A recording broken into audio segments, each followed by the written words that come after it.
രാജ്യത്ത് പെട്രോൾ വില റെക്കോർഡിൽ എത്തി നിൽക്കുകയാണ്. ദിനംപ്രതിയാണ് പെട്രോളിയം ഉൽപ്പന്നങ്ങളുടെ വില വർദ്ധിച്ചു വരുന്നത്. പ്രളയക്കെടുതി നേരിടുന്ന കേരളത്തെ ഇത് സാരമായി ബാധിക്കും. കേരളത്തിൽ ഇന്നലെ പെട്രോളിന് 82 രൂപ കടന്നു. തുടർച്ചയായ 8ാം ദിവസമാണ് പെട്രോളിയം ഉൽപ്പന്നങ്ങളുടെ വില വർദ്ധിച്ചു വരുന്നത്. ഈ സാഹചര്യത്തിലാണ് കേന്ദ്ര സർക്കാരിനെതിരെയും പ്രധാനമന്ത്രിക്കെതിരെയും രൂക്ഷ വിമർശനവുമായി കോൺഗ്രസ് രംഗത്തെത്തിയിരിക്കുന്നത്. മൻമോഹൻ സിംഗിന്റെ കാലത്ത് പെട്രോളിയം ഉൽപ്പന്നങ്ങളുടെ വില വർധനവിനെതിരെ വലിയ സമരങ്ങളായിരുന്നു BJP നടത്തി വന്നിരുന്നത്.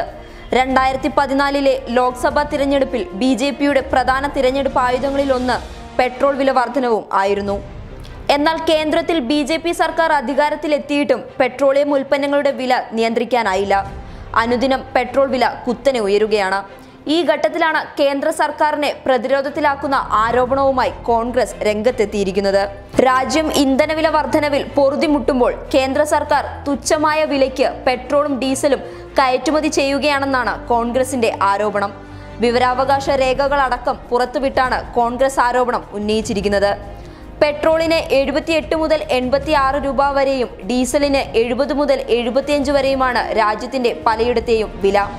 പക്ഷേ മോദി സർക്കാർ 15 രാജ്യങ്ങൾക്ക് ലിറ്ററിന് 34 രൂപയെന്ന തോതിൽ പെട്രോളും 29 രാജ്യങ്ങൾക്ക് 37 രൂപയ്ക്ക് ഡീസലും വിൽക്കുകയാണെന്നാണ് വിവരാവകാശ രേഖയിൽ വ്യക്തമാക്കുന്നത്. Australia, America, Malaysia, Israel, England എന്നീ രാജ്യങ്ങൾ ഇന്ത്യയിൽ നിന്ന് ഇന്ധനം വാങ്ങുന്നുണ്ടെന്ന് കോൺഗ്രസ് വക്താവ് രൺദീപ് സുർജേവാല ട്വിറ്ററിലൂടെ അറിയിച്ചു. 2014 മെയ് മാസത്തിൽ പെട്രോളിന്റെ എക്സൈസ് ഡ്യൂട്ടി 1 ലിറ്ററിന് 9.2 രൂപ മാത്രമായിരുന്നു. എന്നാൽ ഇപ്പോഴത് 19.48 രൂപയായി. ഡീസലിന് 3.14 രൂപയായിരുന്നു 2014 എക്സൈസ് ഡ്യൂട്ടിയെങ്കിൽ ഇപ്പോഴത് 15.33 രൂപയാണ്. ഭീമമായ നികുതി ചുമത്തി മോദി സർക്കാർ തട്ടിയെടുത്തത് 11 ലക്ഷം കോടിയാണെന്നും സുർജേവാല ട്വിറ്ററിൽ കുറിച്ചു. കേന്ദ്രത്തിൽ നരേന്ദ്രമോദിയുടെ നേതൃത്വത്തിലുള്ള BJP സർക്കാർ അധികാരത്തിൽ വന്നതിനു ശേഷം എക്സൈസ് ഡ്യൂട്ടി മാത്രം 12 തവണ ഉയർത്തിയിട്ടുണ്ട്.